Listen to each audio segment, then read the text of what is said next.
Peace be upon you all. So I recently led some of our live sessions that we do on Sunday mornings, which I led in Urdu, and a number of our viewers have requested that I do the same study sessions and present the same materials but in English for our English speaking viewers, or for those who do not speak Urdu. So there are 3 videos which recently have been posted on the channel, which are in Urdu. One is to do with Hajj, one is to do with Qalb, Qulub, and the third one is to do with the worst creature on earth, God's worst creature. So I've decided to do them in English as well for you, and I'd be very grateful for any comments or questions that you may have in relation to that. So let's get started. Today's session, and it's going to be a relatively short one, is about Qalub and breaking the lock. It's a really important concept to understand per the Qur'an. Okay, so the Qalub and breaking the lock. I want to start with a verse which is in chapter 47, Surah Muhammad, verse number 24.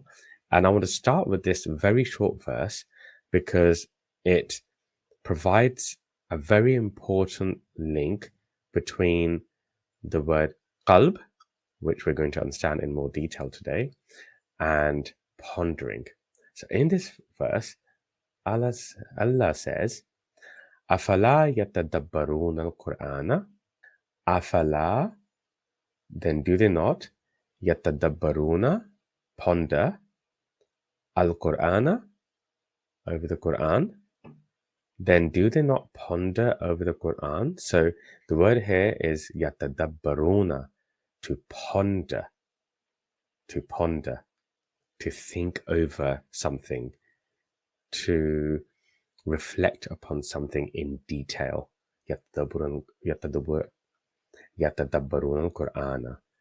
So pondering over the Qur'an. Am ala qulubin aqfaluha. Or are there upon their qulub, the word qulub, this is what we're going to focus on today, so let's pay attention. Or are there upon their qulub? Now the common translation in English you will find is hearts. Qulub, hearts. So here Allah is mentioning qulub, which is translated as hearts. Am ala qulubin aqfaluha, locks, or are there locks upon their hearts, upon their qulub? So here we find a link between qulub,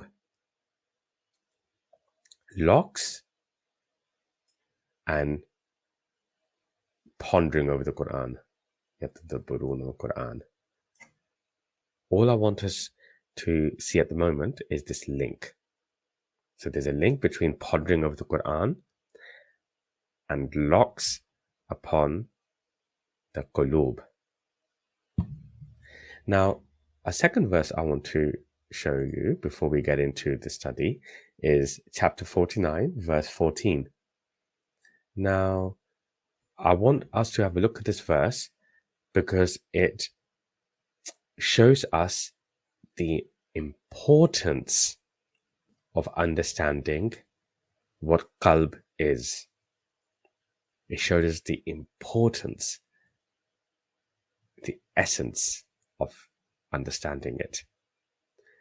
Here Allah says, and I'll just read the English translation of this mostly.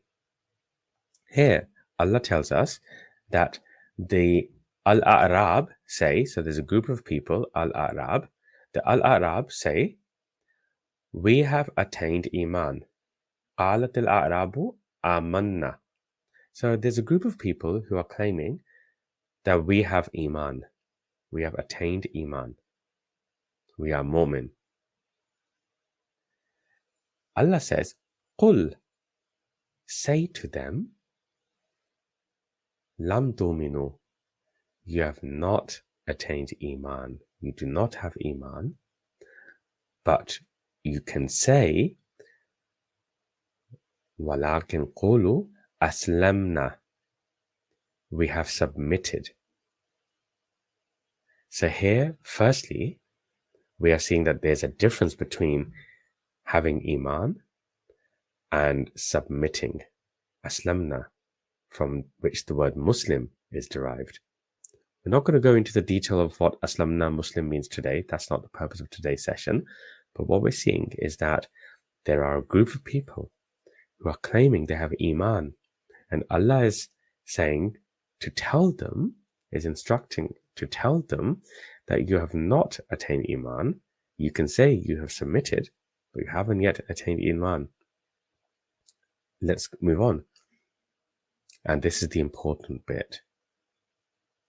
وَلَمَّا يَدْخُلِ الْإِيمَانُ فِي قُلُوبِكُمْ,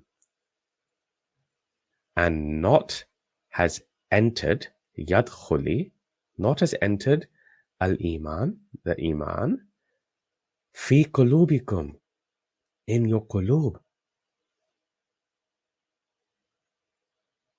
So Allah is telling us that there is a group of people who claim to have iman, and they are to be told that you do not have iman yet, because iman has not entered, yadkhuli has not entered into your qulub. Why am I presenting this? Because it tells us how important it is to understand what qulub is. Because unless and until iman enters that qulub, whatever qulub might be, you cannot have iman. You might claim to have iman, but it's not iman. So the entering of iman into qulub is critical.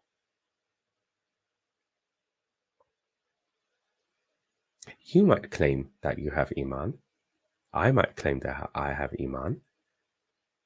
I might say I have iman in the Qur'an, I have iman in Allah, I have iman in the messengers, I have iman in the malaika. But has that iman entered my qalb is the question. I can only answer that question if I know what qalb is. And that's what we're going to look at today. And therefore, this is what we're going to do. Understanding of qalb. Because now we know how important it is. We've also seen in the first verse that I showed you that there is a link between locks upon the qalb and pondering over the Qur'an. Just bear that in mind. We're going to come back to that. Okay? Understanding the qalb. So qalb, the root letters are qaf, lam, ba. Qalb. And in the Qur'an, you will see that the most common translation for qalb is heart.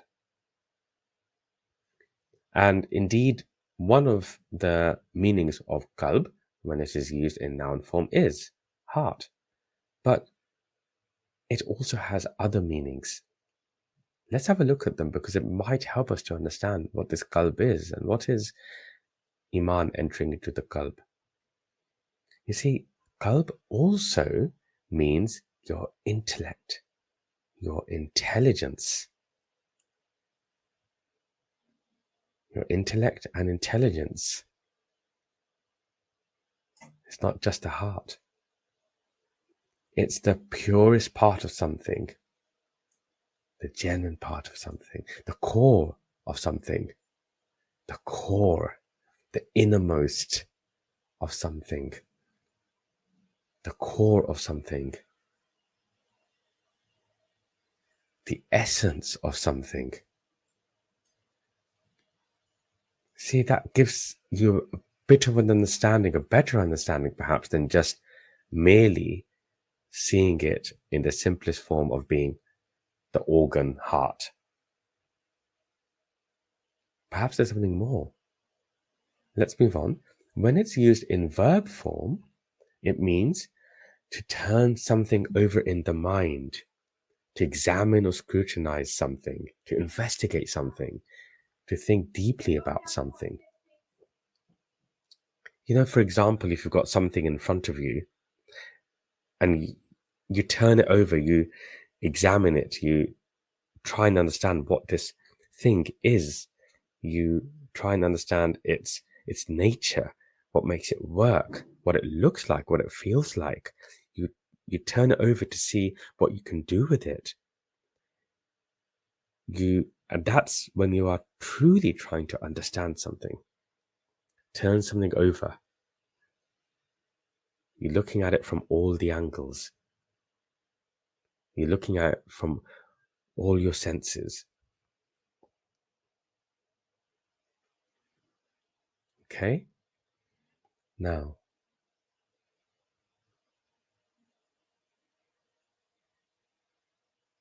the same thing's explained in several ways in the rest of this as well. To turn something, to dig into something. Okay? But we're going to move on because I think we're getting a bit of an understanding. Now, these are the descriptions, translations from lexicons and dictionaries. As we have explained in several study sessions in the past, that what's really important for us to see is what is the meaning of this word when it is used in the Qur'an. And what we have learned is that the Qur'an itself defines the words and phrases that it is using. Allah defines the words himself if we look for it. So what we are going to see next is what is the meaning of the word qalb per the Qur'an, bearing in mind to help us these meanings that we've just looked at over here. And you will see that the Qur'an defines it very clearly. Now, before we get to that, please don't forget that it really helps us when you click on like on our video and if you subscribe to our channel. It helps the message, these teachings, to be shared with a wider group of people. And so it really helps if you just click on like and click on subscribe. And if you wouldn't mind sharing this video with people who you think would value the learnings from such sessions. Okay, let's move on. We're now going to look at what is the definition of qalb per the Qur'an. Okay, so let's start with this verse. We're only going to look at 2 verses and we will see the meaning very clearly. We'll start with Surah Al-Araf, which is chapter 7, verse 179. Here, Allah says, "And certainly we have created for hell many of the jinn and ins." We're not concerned with the meaning of jinn and ins today. We can have a look at that at some other point in time. What Allah is telling us here, however, is that there are certain creations that will be hellbound, that will be in hell, or perhaps are in hell. Again, we're not looking into that. They've been created for hell. For them, lahum qulubun, not they understand with them. Qulubun la yafqahuna biha. Biha is with them. Qulubun. So that's what we're trying to understand. Qulubun la, not يَفْقَهُونَ بِهَا, understand with them. So these creations that are hellbound, they do not use the qulub to understand things. We have created for hell certain creatures. For them, they don't use the qulubun to understand. Now, what I'd like to do is magnify and understand this word yafqahuna a little bit more. Because this is the key. Because what we're being told here is that these people, these creations, they do not use their qulub that Allah has given them. Allah has given them the qulub, but they don't use them to do yafqahuna. And what does that mean? We need to understand what this means then. This means to learn and understand something deeply. So they're not using the qulub to learn. They're not using their qulub to understand something deeply. Deep understanding and learning. Now let's have a look at one more verse, which will, afterwards we will know very clearly what qulub means in the Qur'an. Surah Al-Hajj, chapter 22, verse 46. Here Allah says, so have not they travelled in the earth, and is for them qulubun to reason with it. Qulubun to reason with it. Here, look at the phrase used here. Qulubun yaqiluna biha. Again, biha, like we saw up here, biha. So they're using the qulub to do something, or they're meant to be using the qulub to do something with it. With it. Qulubun yaqiluna biha. So what we need to understand is, what is yaqiluna? Here we had yafqahuna. Now we have yaqiluna. What does yaqiluna mean? Yaqiluna. Yaqiluna means to use reason, to use logic and common sense. Yaqiluna. That's the word from which you also can derive aql. Aql. Your reasoning, your logic, your common sense. Your mind. Aql. So these people, so Allah is telling us with these two verses that what we have to use the qulub for is to learn, to understand deeply, to use reason, logic, and common sense. That is the purpose of the qulub. That is the purpose of qalb in singular form. So what is qalb then per the Qur'an? It's the facility, the thing that has been given to us, that we have been blessed with by God, with which we learn, understand, and use reason. This is the meaning of qalb when it is used by God in the Qur'an. It's the thing, the facility, the capability with which we learn, understand, and use reason. So if we now go back to these meanings that we saw from the dictionaries and lexicons, and we said earlier that most of the translations in English translate the word qalb in the Quran to be heart. Yes? However, I wonder whether in fact it means your intellect and intelligence. I wonder, in fact, it's being used to reflect our ability to turn something over in the mind, to examine something and really scrutinize something. Really scrutinize something deeply. Not just look at and, get a very surface level understanding of something. This is not a surface level understanding of something. This is deep pondering, thinking, learning, obtaining knowledge, understanding, logic, understanding why something is like it is, understanding the rationale for something, understanding why something is the way it is. That is when you are using your qalb. And so the question is, is qalb, this facility with which we learn, understand, and use reason, is that the heart? Is it the heart? Or is it the mind? Now, what I will tell you is that scientific developments tell us that even the heart contains neurons. It contains neurons. And so it has the ability to think and control. And we know that there's a two-way link between the heart and the mind. The heart is sending instructions to the mind.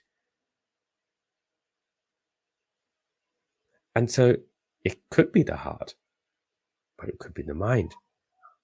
Or it could be both. Maybe the link between the mind and the heart is what gives us the facility, the capability to learn, understand, and use reason. Maybe that is our essence. Maybe the link between the two is our core, our essence, and our ability to truly understand something. So whether it is the heart or the mind, or both, it actually doesn't matter, because what's really important is that we understand that regardless of whether it's the heart or the mind, it's our ability to learn, understand, use reason, and reflect deeply. That's what it is. Now, let's go back to this verse. Chapter 49, verse 14. Remember this one? Where the group, Al-Arab, were saying, we have attained iman. Remember that? And the instruction was to tell them, say to them, that you have not attained iman, you do not have iman. Instead, you should say that you have aslamna, you have submitted, because iman has not entered the qalb. So what does that mean then? What does that mean? We can now understand this. You see, the translations will say it means, and iman has not entered your hearts. But we can understand that to mean it hasn't entered your understanding. You haven't truly understood. You haven't scrutinized it. You haven't understood the reason for it. You haven't understood the nature of it. You are perhaps simply blindly accepting. You are blindly accepting something without turning it over and using your qalb. You haven't used your qalb. You haven't scrutinized it in detail enough. That's what this verse is telling us, that until you've done that, until it's truly entered your understanding, your logic, your reason, you cannot have iman. It doesn't matter if you claim to have iman. So when you say, I have iman in Allah, have you really scrutinized it? When you say you have iman in the Qur'an, why do you have iman in the Qur'an? Have you really scrutinized it? Have you looked it over deeply? Have you learnt from it? When you say you have iman in the messengers, have you thought about what that even means? What does that mean? Or are you taking someone's word for it that they were messengers? What's the proof? What proof do you have that they were messengers? What proof do you have that they were messengers for you to say, I have iman in the messengers? Did you see them? Food for thought, isn't it? Let's have a look at the other verse we looked at. Remember this one? أَفَلَا يَتَدَبَّرُونَ الْقُرْآنَ أَمْ عَلَىٰ قُلُوبٍ أَقْفَالُهَا. Then do they not ponder over the Qur'an, or are there locks upon their hearts? Now we know that to understand this, we might replace the word hearts, the organ hearts, with understanding and intellect. Allah is saying, do they not ponder over the Qur'an, or are there locks upon their understanding, upon their intellect, the ability that Allah has given us to understand? All of it is coming back to understanding, learning, scrutinizing, challenging. That's what all of this is coming back to, you see. So this is the way I understand this, or are there locks upon the intellect and understanding? Now, you might say, locks? Now, one of the things that we look at in our videos, and when we're looking to understand how to learn from the Quran, we've talked about the concept of metaphors. Metaphors. The word locks here is a metaphor. But then you should ask yourself, you should ask others, why is the word lock being used here as a metaphor? What is the purpose of the word locks being used? Why? What's the meaning? Well, think about a lock. What happens when you lock something up? Let's just say you have a box and there's a lock on it. What does that mean? What it means is that access to the box has ended. You cannot access that box. It's been locked up. It means that you can no longer put anything into the box, nor can you extract anything that's inside the box already. It's closed off now.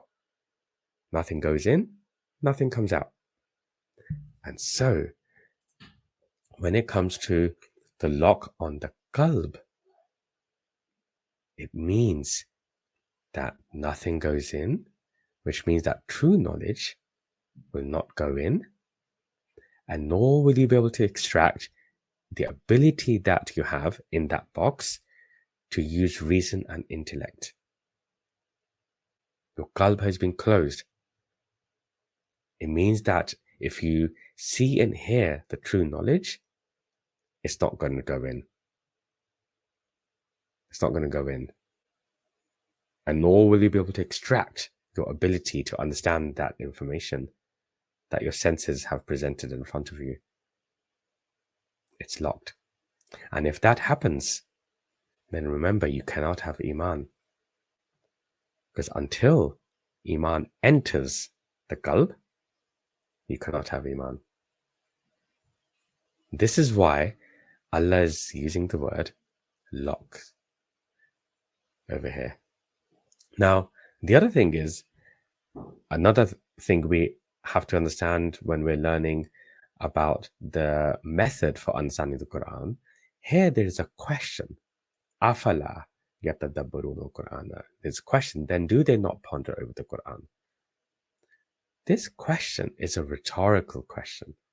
Allah is not expecting us to, communicate with Him and answer this question as to whether we have answering yes or no. There's no question there. This is a rhetorical question. Allah is telling us through this rhetorical question that Allah did not place the locks, any locks on your Qalb, on your ability to use reason and learn and understand and deeply reflect. Allah has not. This is a rhetorical question. Allah is saying, I did not place any locks. But Allah is asking you, are there locks upon your intellect? Why aren't you pondering over the Quran? So here Allah is saying there are no locks placed by Allah, and that any locks that you have on your Qalb have been put on by yourself or by other people. It wasn't God.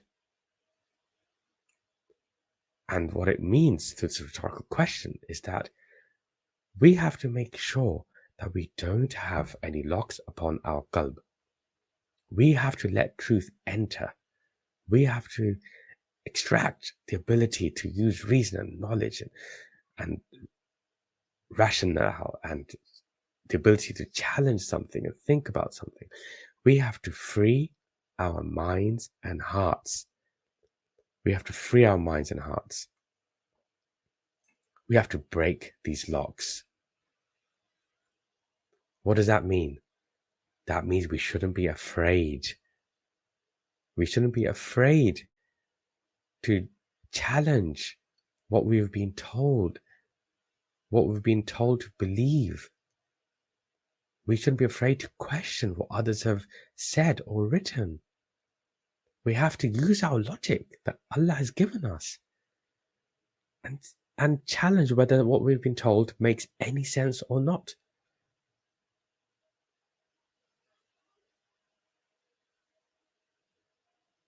Even what is in the Qur'an, what people have translated or explained the Qur'an with or as, we should challenge it. We shouldn't be afraid to challenge the meanings, the translations that have been presented to us by people. We have to make it make sense for us. This is what this is telling us. Question what you read or hear until it makes sense to you. Only then will you know and understand the truth. We have to break these locks. Let me give you an example of locks, of what it means to be locked up or have your qalb locked up. When people say to you,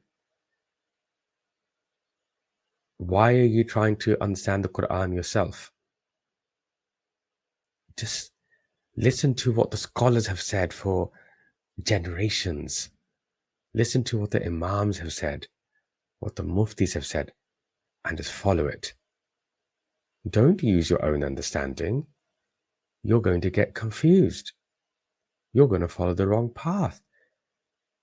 Just listen and hear and obey what others have told you. That is a lock. When people say you shouldn't challenge what others have said, that is a lock. We have to break free. When people ask you, when you are talking about the Qur'an, what qualifications have you got to understand the Qur'an? Where have you studied? Which scholar have you studied with? Which university did you go to in Saudi or Egypt? When they challenge you, you know what the qualification is? The qualification is the qalb.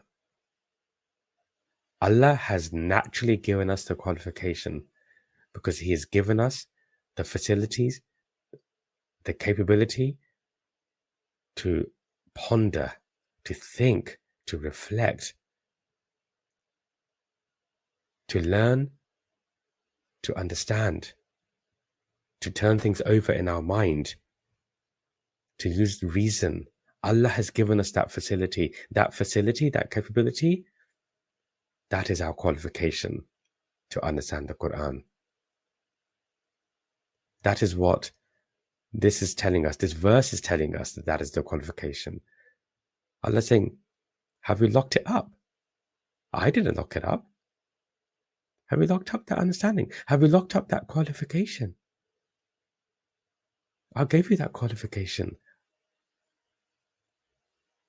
We have to free our minds. We have to learn to use reason and question and challenge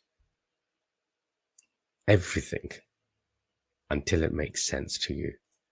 And so what do we learn from this?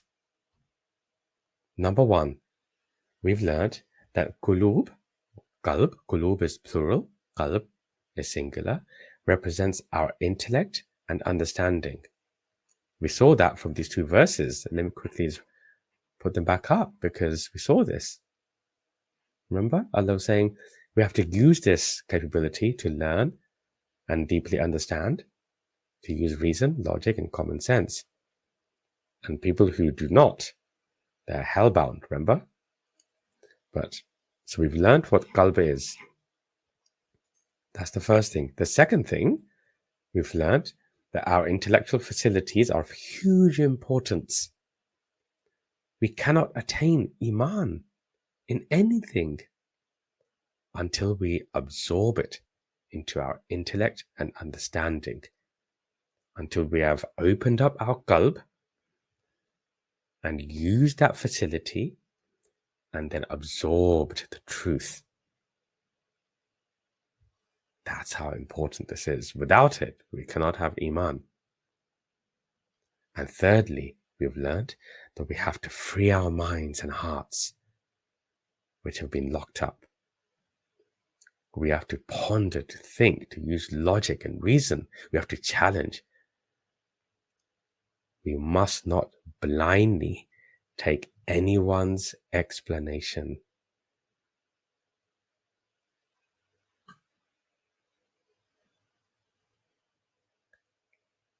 And to picturize this, and for this I prompted ChatGPT to create a couple of pictures for me to demonstrate what this is, and it gave me these pictures. Free our minds and hearts. Challenge everything until it makes sense to you. Do not be afraid. People who want to rule you, who want to control your actions, they put fear into you. They say, don't use your qalb. Just blindly follow us. Blindly follow what we have written, because we've done the research. You don't need to use anything like that. And our forefathers have been doing that. And we are blindly following that same path. Or are we? That's my question. And so that was today's session. The qulub and breaking the lock. I hope that's been really helpful. Like I said, please don't forget that it's really helpful for us if you just click on like and subscribe to our channel, because it helps to spread this information to others, which may be valuable for people. And I very much appreciate your comments. Please do let me know what you think. Let me know if this is how you understand qalb, and let me know also if you feel that, generally speaking, the world has locks upon their hearts when it comes to faith and religion, when it comes to Islam, when it comes to Muslims, or any other religions. Let me know what you think. Until next time, take care of yourselves. Peace be upon you. أفلا يتدبرون القرآن